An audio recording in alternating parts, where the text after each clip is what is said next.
there are days when I feel like I must be the luckiest person in the world to get to do this work, and today is definitely one of those days. Judy, thank you so much for inviting me. One of the things that I do, because basically my role is to find out what everybody else is doing that's interesting, that's good, that's having an impact, and then write it up and talk about it and let everybody know about it.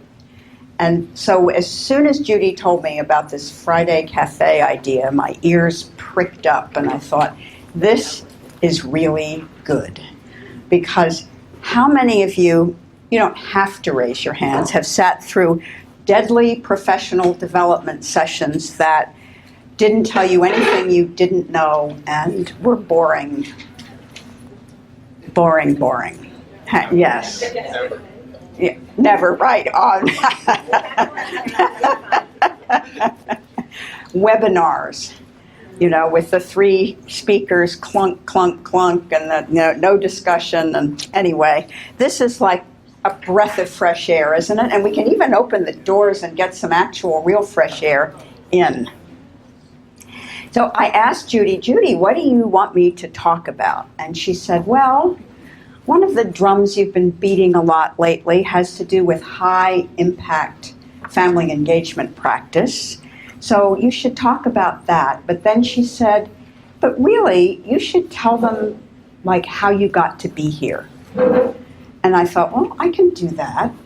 And how it was that I sort of happened upon this idea that we really have to focus on our high impact practice. So I'm going to start back kind of near the beginning when I was a kid in school in Trenton, New Jersey, which is a state capital like Hartford of a small state, a Rust Belt state that's underappreciated and also has a gold dome on its capital. And I went to school in Trenton for many years, and I can remember being told kind of constantly in that finger-wagging kind of way how important it is you need to respect your teachers and you need to respect your elders and people who know more than you do and your parents and all of these people you have to respect. And I remember thinking, well, yeah, I don't know anything. I'm just a kid. But I began to get this feeling like, but they didn't respect me. How many of you have had that feeling, especially when you were a kid? Like, we don't get no respect when we're kids, right? And I thought about this a lot. I thought, isn't respect like a two-way street? Especially in relationships where you actually know people. We can respect somebody we've never met because of their work or this or that. But when you're talking about a relationship, and you have to earn respect, don't you? It's not something that's just accorded to you automatically. So that kind of idea went down deep inside and began to bloom later. That feeling of, wouldn't schools be a lot nicer places for everybody if we could just respect each other and treat each other nicely and listen and be appreciative of each other?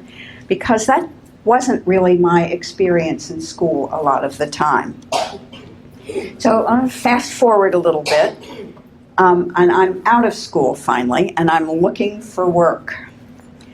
And this was back in like the 1960s. And what was going on big time in the 1960s?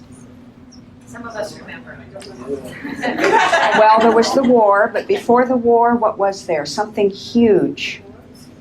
You know it. 60s. The 60s. Civil rights. The civil rights movement was going on, and it was changing everything. And once the civil rights movement, as we think of it, led by Dr. King and many of, all the wonderful people that courageously led that movement for rights for African Americans, but it didn't stop there because it fueled a whole bunch of other things that were all intimately connected to civil rights. Ladies, what about the women's movement? Didn't we step up and say, hey, wait a minute, We want rights too. And then there was immigration, and people who'd come to the country new and had, no rights. We had an immigration system at the time that was the national origin quota system. Does anybody remember hearing about that? It was enacted in the 20s, and it meant that we could let in people from different countries in the same proportion that they were already here in the US. So 80% of our immigrants before the 1960s changes came from Northern Europe. England, Ireland, France, Germany, Sweden, and 20% from everywhere else in the world. And there was a huge upheaval about that too. Is that a civil rights issue? Of course it is. Now it's flipped. 80% from everywhere else, 20% Northern Europe. But then we had consumer rights. Remember the Consumer Product Safety Commission and all of that? We had rights as consumers to find out what was in the food we were eating and all of that. There was voting rights. What else? There was also a lot of protest, civil disobedience that was going on. So this was all part of kind of what went into my development, all of this very exciting social turmoil that, has it stopped? No. Have we finished the work? No. But it had a very powerful influence on me. And so I was looking for a place to work where there was inspiring leadership that that was wanting to lead the way on this and that was passionately committed to these issues of civil rights. And I found it in the New Jersey Department of Education. We had a commissioner named Carl Marburger, and in a pretty tumultuous 5-year term, he championed integration, students' rights, community voice, innovation in how we teach, and he also made an enemy of the state teachers union because at the time, teachers were tenured for life after a single year in service, and he challenged that. So after this 5-year term, for which I worked for him, he didn't get reconfirmed for a second term by the state Senate by a single vote, despite the fact that he was overwhelmingly popular with parents and community people across the state. And so that was another big learning for me. The public needs to have a voice in its public schools, or they're not really public. They need to be more open, more transparent, and parents need to be able to have a say in the decisions that affect their children's time in school and affect their lives. There's a statue in Washington in front of the National Archives building. It's a grim-faced, seated female figure with robes, and she never closes her eyes. And the tagline carved on the bottom, "Eternal vigilance is the price of liberty." Think about that. It's really true, isn't it? And we can't just go to sleep and expect the people we've elected and the people we've appointed to run our public affairs to just do what they're supposed to do, because there needs to be that kind of accountability and our continuous voice in the policy mix. So I was part of, after Carl Marburger got kicked out of New Jersey, the Ford Foundation called him and said, "Why don't you revive the old National Committee for the Support of Public Schools? It's kind of gone moribund. Its founder died, and we think that what you're saying about needing that public voice is more important than ever." It was kind of the same time that Common Cause and Public Citizen were getting started, the idea of an alert, active citizenry, attending school board meetings that would have to be open. Remember the sunshine laws? Well, they used to be able to meet behind closed doors, but no more. And that was all part of this great movement that was happening that started in the 1950s and had its big crescendo in the 60s. My daughter has said to me many times, "Mom, you were so lucky to grow up in the 60s." I'm like, yeah. But it was also, we had that war. Remember the war? That was another civil rights issue, really. Who fought and died in that war? Who was drafted and who didn't get drafted? Just a thought. So I began working for the National Committee for Citizens in Education as their lobbyist. And we got a lot of things written in to the Title I law. Okay, Title I, education for low-income children. Was that part of the civil rights movement? Was the war on poverty part of the civil rights movement? Of course it was.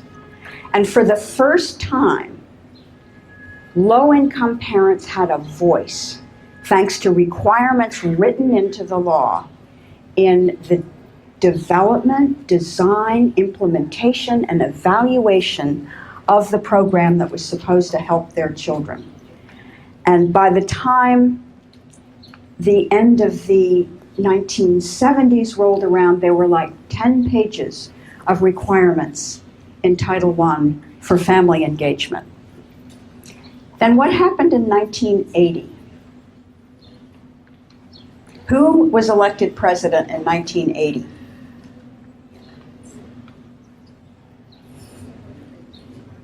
The Gipper? Ronald Reagan. And what happened in Congress? A conservative majority. It was a sweep. And it was a big reaction against all the wrenching social change that had been taking place. It was like, we've had enough. There's enough federal. Let's get the government off people's backs. Does that sound familiar? Does that sound like, maybe we're still hearing that right now? And one of the first things Congress did was they repealed the Elementary and Secondary Education Act and replaced it with a block grant. And Title I became Chapter 1. And those 10 pages of parent involvement requirements wiped out.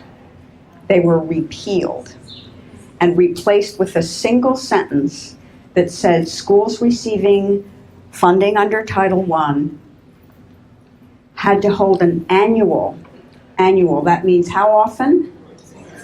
Once a year meeting for parents whose kids were in the program to tell them that their kids were in the program.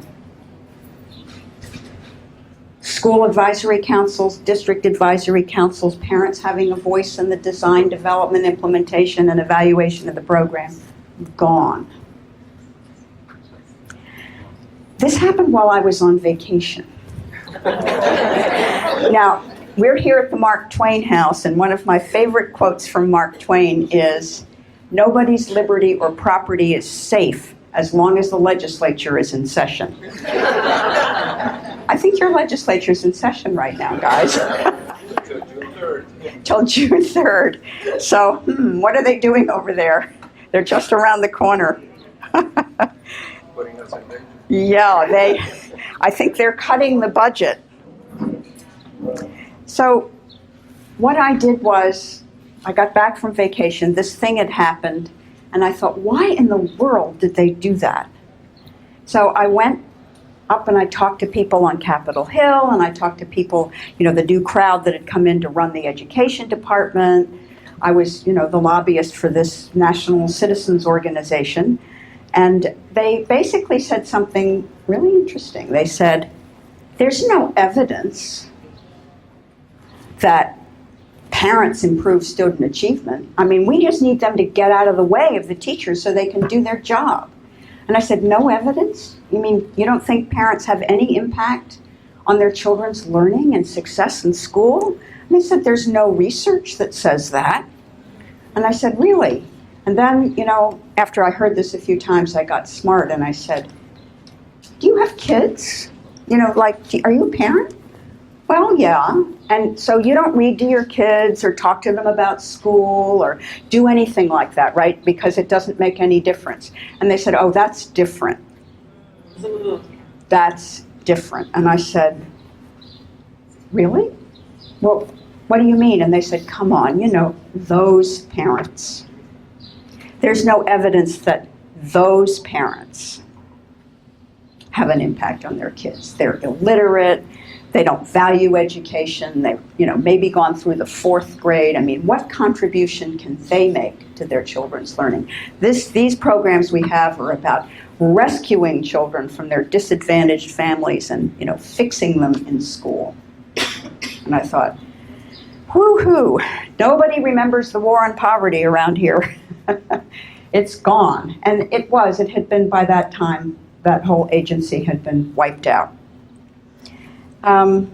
So that was another big learning for me, because they didn't repeal the parent involvement requirements in Public Law 94-142 for special education.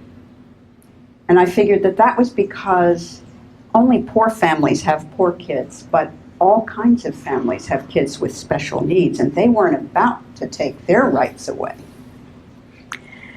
So I thought, we need to look at what the research says and get a research review out there, because I don't believe for a minute that there's no evidence. So I ended up, by all of these different circumstances, writing the first research review on the impact of engaging families, especially low-income families, on their children's success in school. And you know what I found? There was a lot of research. And something else I've found was that it was all positive. There weren't any studies showing that if you give families strategies for helping their kids learn to read, that the kids' reading scores went down. And I found about 35 really well-done studies, and they all pointed in the same direction. And those of you who've, labored through graduate courses on research, that's rare for a body of research to all point in the same direction. That's why we have that expression, on the one hand, but then on the other hand. But there wasn't really an other hand in this research. It was positive. So I thought, well, I'm going to write a research review about this, and I did. It was called The Evidence Grows, and in the term of the time, Parent Participation, Student Achievement. One of the watchwords for the war on poverty was, do you remember what it was? Maximum feasible participation. So participation was the word of the day. That changed. And we'll talk about that. So I wrote this research review, and people started calling me up and saying, could you come and talk about it? And so there I am, little Miss Smarty Pants with my research review, telling people that we really can't ignore this body of research. And somebody raised their hand and asked me a question that left me totally floored. They said, aren't you blaming the victim? And I was like, huh? What? And they said, well, what you're saying is that if parents aren't involved, their kids don't do well in school, so it's up to the parents. I mean, they've got to do this, and isn't that kind of blaming them? And it had never occurred to me to look at it that way. And I said, well, no, because you don't want to go where you're not invited. I mean, don't you need encouragement and support to do this? And that's where the idea of dual capacity building was born. We need to work on educators' practices, because then I went back and I looked at more research and realized how important it is for us to study effective practice. And it's what we do to encourage and support families to be engaged, to share strategies with them, to build their confidence that they really are their children's first teachers and they really can help their kids because they are so hungry for this information.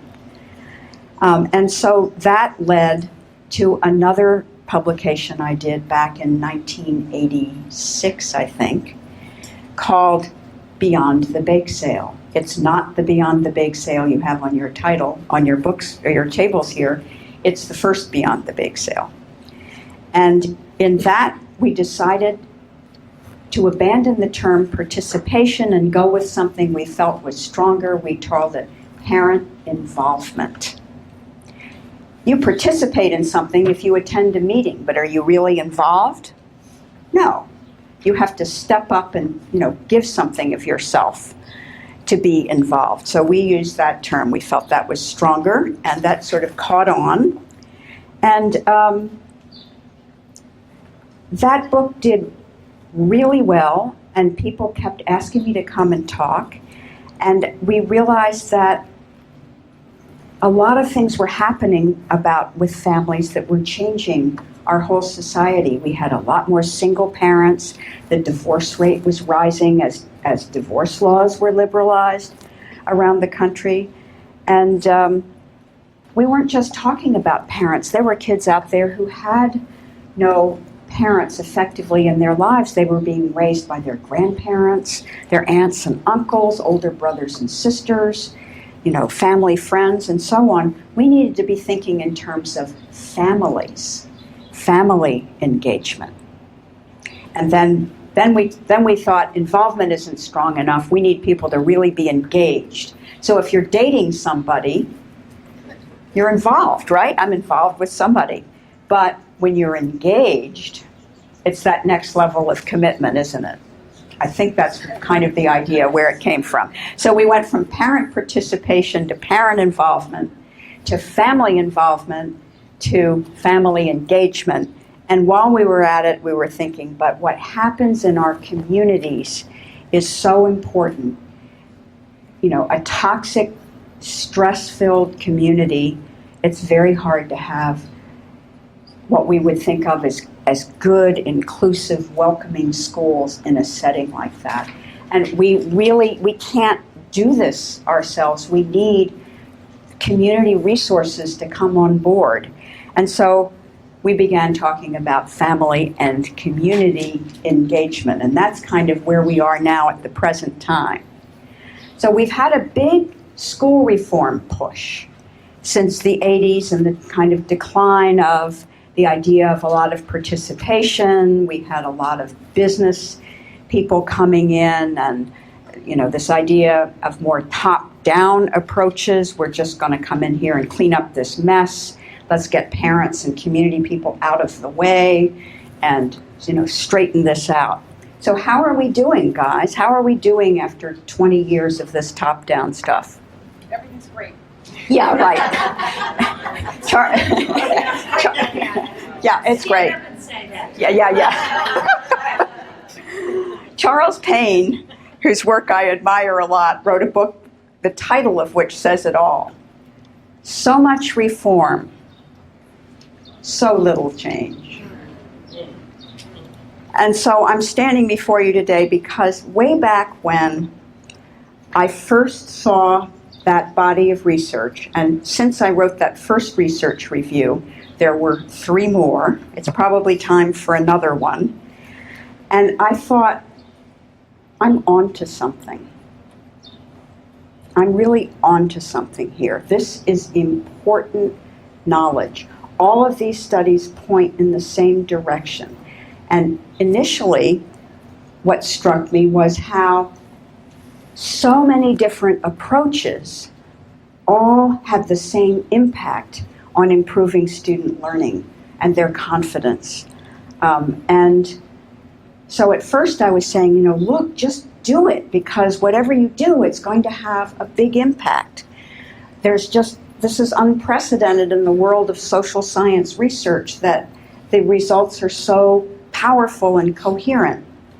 But as I've gotten older, and I hope wiser, I don't know about that, but I'm older for sure, I've realized that not all family engagement is created equal, that there's a lot of stuff we do that doesn't have much impact at all, like the typical cattle herd back to school night, say, or the parent-teacher conferences that are focused on behavior, or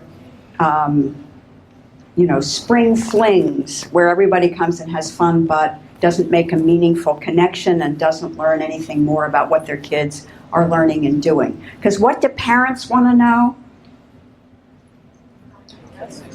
You tell me, what do parents want to know? How's my kid doing? How can I help? How are the other kids doing, while I'm at it, like how's he stacking up?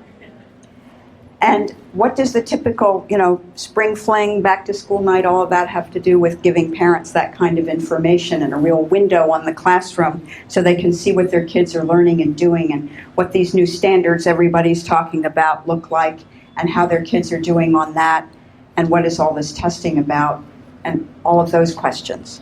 So this is the transition to high impact family engagement.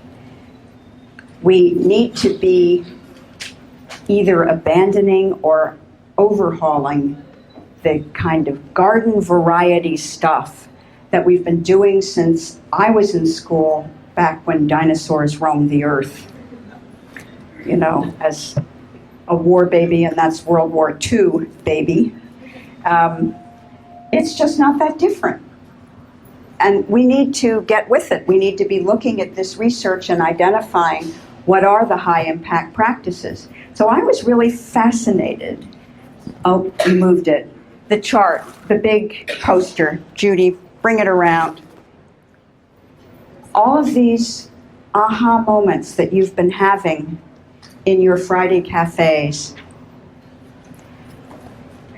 they're all high impact practice, guys. You know it. You know what it is. Welcome, respect. Remember how I talked about respect from the beginning? I wasn't off about that, was I? That how important it is to have a school that's welcoming, that's respectful. Hold it up. Yeah, all these wonderful words. Build connections between families. We want to build family social capital. That's a high impact practice. We want to embrace our differences. I can't tell you how many schools I've been to where they'll say, well, we have 40 different language groups in this school. There's just nothing we can do. It's hopeless. And then I'll go to another school that will say, we have people from 40 different cultures in the school. Isn't that fantastic? It's like a learning laboratory of the whole world right in our school building. Which school do you think was higher achieving? Honor, compassion. Your word is your bond. Do what you say you're going to do. Link to learning. That's a big one. How many school newsletters, websites, other things give anybody a clue what kids are actually learning? And that's what all of this led to the book that you do have on your tables, Beyond the Make Sale. It's volume 2. I told the publisher came to me and said, you wrote this really great little book like back in the 1980s. Wouldn't you like to redo it? And I'm like, no. It's a lot of work to write a book. But then I thought, if I can reach out and get some people I really love and respect to help me with the book, I'll do it. So one of those, of course, is my wonderful colleague, Karen Mapp. You'll have to have Karen come and do one of these.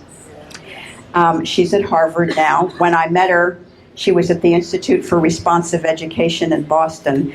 And this dual capacity building framework is her brainchild for the U.S. Department of Education, and it does a great job capturing high-impact practice. So the ideas that I've been talking about and that you have been talking about are all here in what do we need to be doing to move from ineffective, what I would call parent participation, to effective family-school partnerships that honor and recognize families' funds of knowledge. Is that respectful or what? What better way to signal respect than to honor who they are, their cultural background, and all the things they already know, instead of assuming that they need to have your finger wagged at them and be given parenting classes. Connecting family engagement to student learning. That's the linking to learning. And creating welcoming, inviting cultures in our schools. That was just exactly what I was yearning for when I was a kid in school. And we need families to be able not only to be their kids' first teachers at home, but they need to be advocates for their for their kids and guide them through this incredibly complex system we have and troubleshoot for them when they're struggling in school for whatever reason. And they need to be able to monitor their kids' progress and make adjustments and say, why is my kid in the low-level reading group for the second year in a row? I mean, aren't you ever going to be able to catch her up? Because, she might stay down in the chickadees or whatever it's called, reading group for her whole time in school. They need to be decision makers and collaborators. So this is what we need to be aiming for. And the only way we can do it is to work both sides of the equation. We need to be building families' capacity to understand how the system works. And so we have Connecticut, bless you for creating the Parent Leadership Training Institute. I mean, this is exactly what we need to have one of these in every single community. And, we can throw in Parent C while we're at it, and these other things that develop parents as advocates, as leaders. But if we don't work on the other side of the equation, you have fired up parents heading to the school saying, we want to be involved in the school, saying, not so fast. You can come to parent-teacher conferences and we'll let you know when the next open house is. Otherwise, leave us alone to do our jobs. Well, this isn't going to work. So much reform, so little change. So Karen and I and others have decided that we need a national professional association for people who do this work. And we founded the National Association for Family, School, and Community Engagement. And the brochures about NAFSCI, we call it NAFSCI, that I was going to bring to you today are sitting in my office at home because they somehow didn't make it. But we will send out information to all of you about NAFSCI. But we want that to be the kind of premier place, the gateway to the field, so that we can cover anybody who wants to know anything about family engagement can go right to the NAFSCI website and find out who is doing what, where, and how to connect with them. We want to have professional learning communities, and we really want to trumpet this family cafe work. I think it would be great if every state or county or region or however you want to break it down, we're doing things like this so we can have these exciting conversations. So Judy, did I do it on time?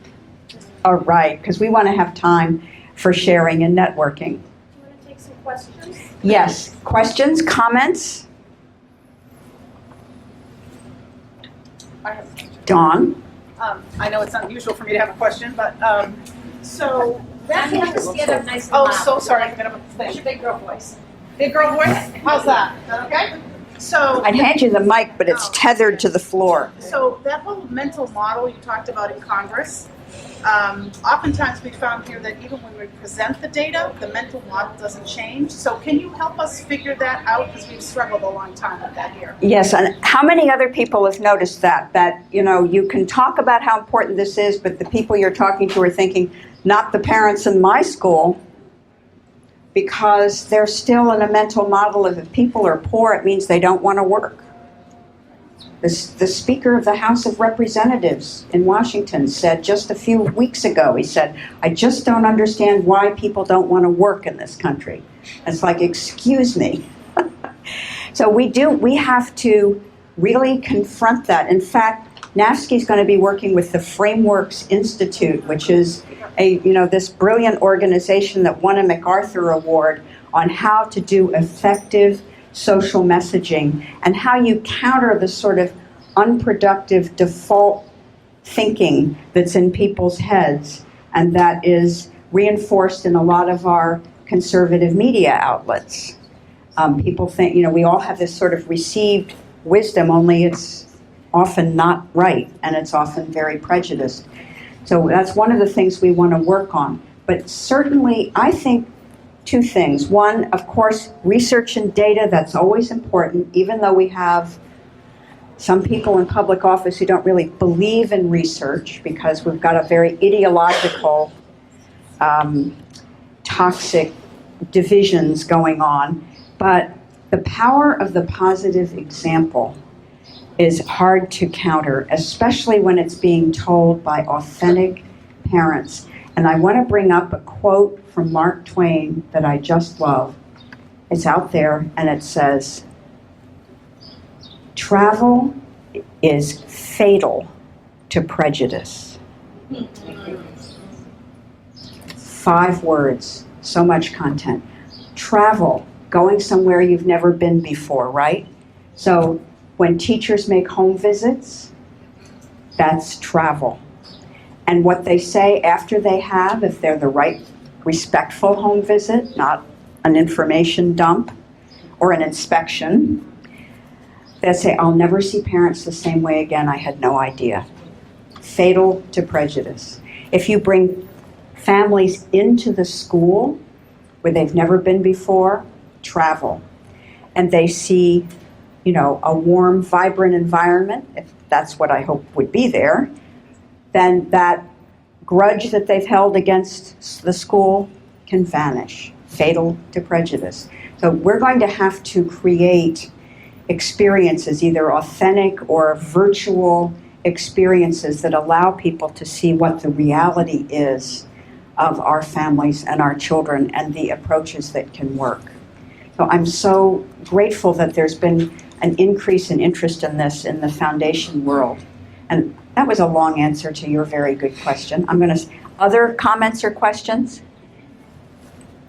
Yes, Eddie. Three quick comments for you to react to. Number one is, mathematically speaking, there are 24 hours in the day, and we have the kids for 6 hours. I've been fighting against that all my life, but I've not made any change. More. So we have the kids for 6 hours, 7 hours. They have them, the parents, for 18 hours.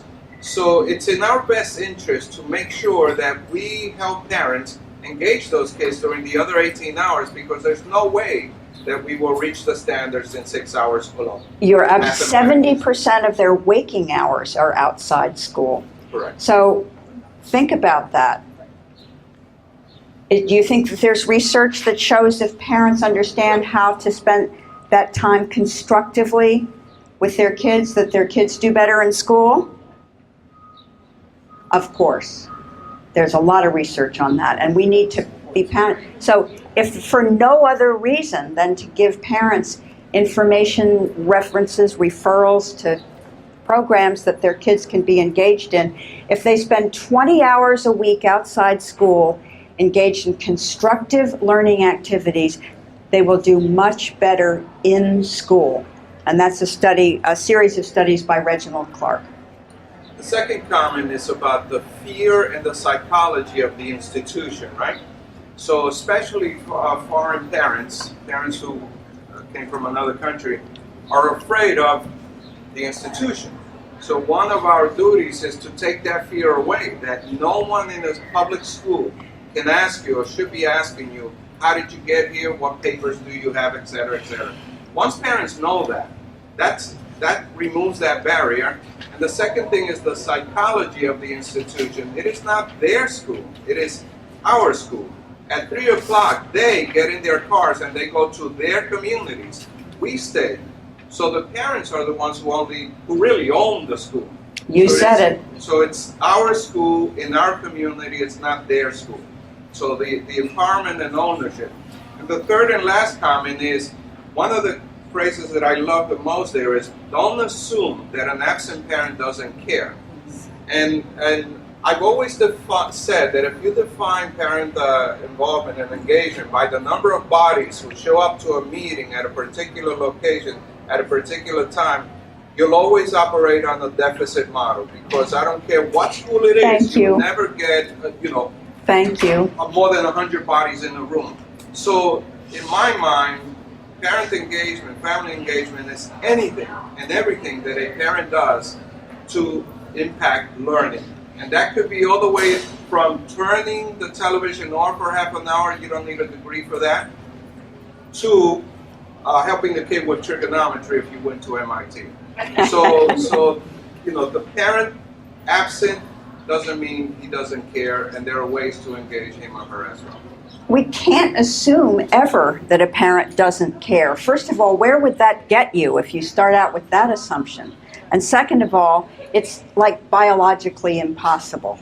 I mean, we're wired to care about our offspring unless something really traumatic has happened to us. Yes. You with the beautiful big earrings. And then you. Parent involvement, engagement, participation mean different things to different people. Louder. If you can come over here, you can talk into the mic. And you know what? You might just stoop outside. Yeah.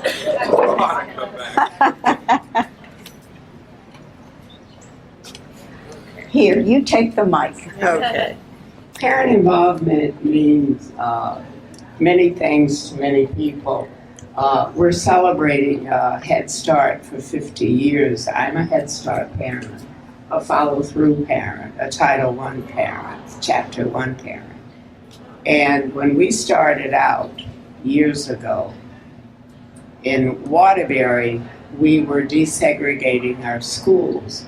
So parent involvement meant many things. We had low-income families that were brown, and we had upper middle-class families, and they were parents also. And we all volunteered together. So it meant different things. We brought different things to the program, to the parent involvement program. We used the Bank Street model. And there was a lot of training. Some of it was very uncomfortable because I don't know if they use the term anymore, but it had to do with cultural differences. And we talked about the races, how to get along and that sort of thing. It was a big effort put into it. My point is parents were encouraged to go to museums and take their children. There were funds available to support places that maybe urban families could not afford to go. And we have fewer field trips now. Those type programs, they worked. But of course, budget is a big concern. My point is that Head Start parent involvement worked. Title I parent involvement worked. Parents were trained all over the country. Mm-hmm. And Bob Witherspoon, Lloyd Hall. Dear friend of mine. Yes. So it was there. But the resources dried up. And some of the parents are still involved, but many of them are not. Thank you so much for that. Another important history lesson. Yes. Stand up. Schoolmarm voice. I have been sitting here struggling with whether or not I want to share a story. Everybody who knows me knows I'm a storyteller, not my profession. But I think the comments that we've heard have encouraged me to share something that we all know, but sometimes when we're making our cases in the way of a story, it more authenticity. So this is a story of a woman who's now a retired principal from New Haven Public Schools, who has given me permission to tell her story, but I'll still tell it anonymously. So she tells the story of being raised in the South, primarily by her grandmother, because her mother and father were off to work all day and half the night. And every day when she came home from school, her grandmother would have her do her homework, and then she'd show it to her grandmother, and her grandmother would read the homework, and then she'd say, I don't think you've done your best, I think you're distracted by what you want to do. Go back and give it another half an hour. And she would argue that this was her best, and her grandmother would say, I can see right here that you can do better.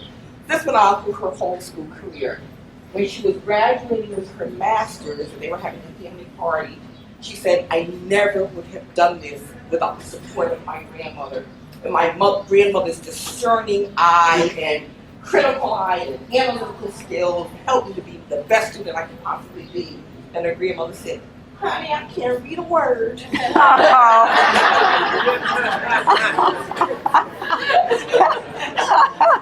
Oh, that says it all. Thank you. Yes. So you have groups, you have organizations like PLTI, Watch out, because Parent C, and PAP people empowering people. And they have this wonderful model in terms of parent engagement. And parents come and they're organized, they're energized, and they're ready to go. But I think what we see often happen is that you have parents, community, you have organizations in terms of the school district. What I would like you to give us a key component is how do you get us to move from a mere model and to actually put in actual meat and flesh and meaning to parent engagement. When you do have parents who are empowered and are in these programs that they're taken seriously, and when they're fully trained, that you don't have another rehash of another batch of parents who are trained, and not another batch of people who are empowered, and then they keep getting recycled, and so therefore the chain keeps breaking. The chain breaking, that's a good analogy. Yes, and effective parent involvement doesn't happen because we get excited, people get empowered, and then it dies. And then with new institutions, new principals, new school district model, policy, change, excitement, new batch of parents. So the history is also, there's so many chains that are broken, so we never get to what we call effective and meaningful change. You're right. That's a very good analysis. There's a lot of chains that get broken. We invest a lot of activity, then a new principal comes in and says, we're not doing that anymore. Or a new superintendent comes in and says, we've got different priorities. Or, people who were doing the work retire or move on, and suddenly there's nobody who steps up. I think one thing I've learned, and I don't have the answer to that question, I just have some thoughts, and I'd like to hear from those of you too, is that when we work with families, we have to do things that are transformational. We've got to stop doing the garden variety stuff that doesn't make any difference. And what makes it transformational is building those relationships, taking the time to get to know one another as human beings and stepping out of our official roles and just being people together. One of the most powerful things I know about is home visits. And how many of you do home visiting in your school? Okay, your settings, that's pretty good. I've been in a lot of places where not a single hand goes up. Now, how many of you do home visits in the elementary and secondary realm, not early childhood? Okay, very good. The Parent-Teacher Home Visit Program, which started in Sacramento and is now spreading, has a wonderful training that they do for making relationship-building home visits that comes out of community organizing. And that seems to really reset the relationship between the school and its families. And principal after principal who's gotten that going in their school says, it's night and day. It is night and day in my school. I can't believe the difference it made. So we have to, and then, community walks where we get people in the community. We get people in the community to lead walks for teachers to go through the neighborhood. Very important. Richard. And I just like to I just want to comment on what I think makes it transformational.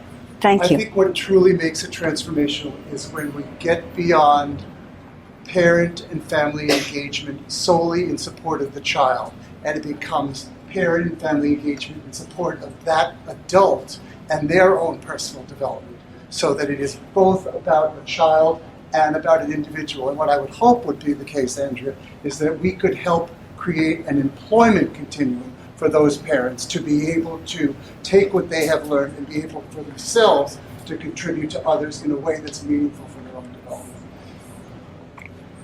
Amen. Another quote down there is from Mark Twain, we've all heard money is the root of all evil.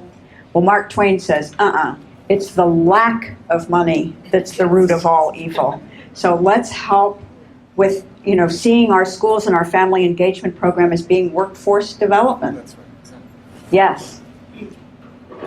One of the things that I would talk about a little bit is, I think what Andrea is talking about is there's no system, once these leaders are developed, to sort of systematically have them go into opportunities. And it could be in the school, but it will also be in the community.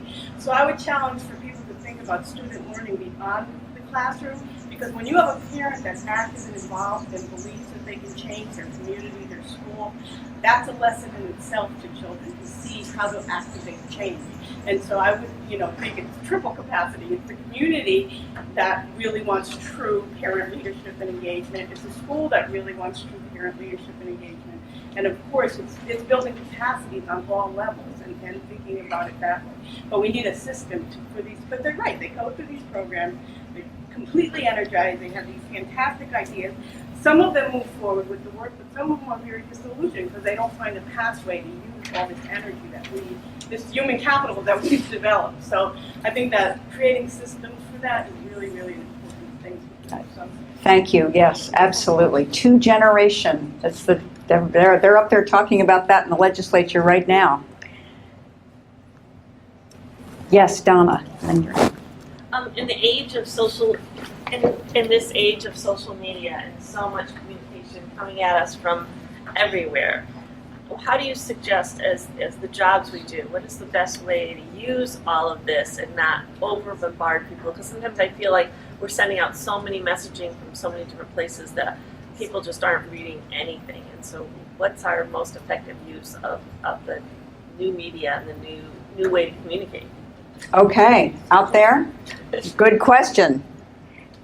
Has any of you had luck using social media in productive ways with families?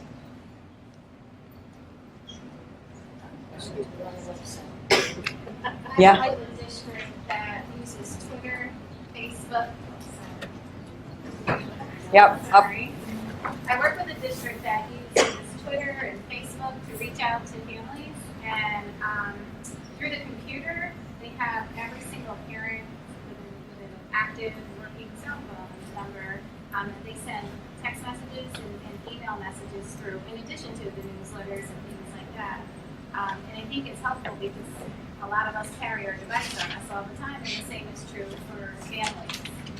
Right, the digital divide is waning because of the smartphone. We had a NAFSCI network meeting on Wednesday, and one of the presenters is from Arlington County Public Schools outside of Washington, D.C., and she's got the Latino parents in her community up on Twitter, and they are tweeting like mad.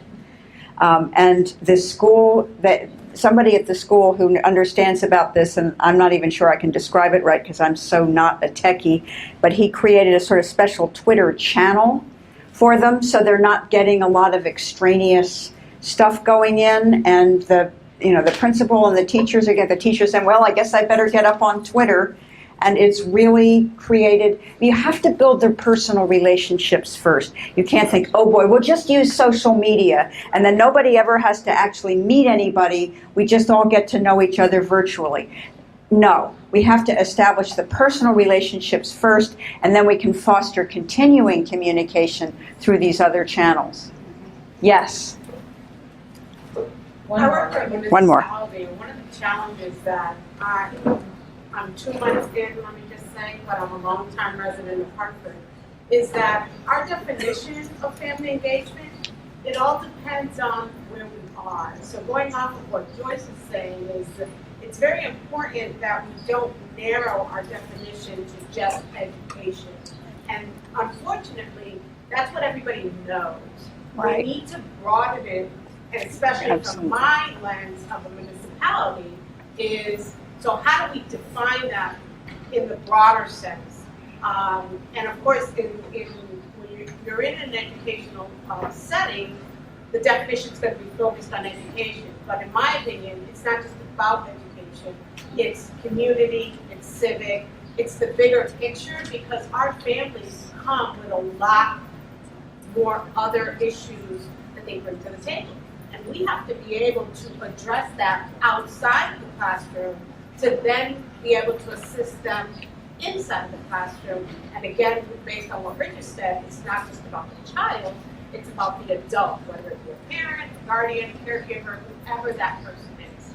So I just kind of wanted to put the thought Thank you. conversation Because those advocacy skills you learn about how the system works and how to make it work for your kid and how to do troubleshooting, that's highly transferable to the health system, to the juvenile justice system, God forbid, to the employment system, to the transportation system, you name it. Betsy, I'm going to hand it back to Okay. you. Okay, thanks, Ann. Thank you.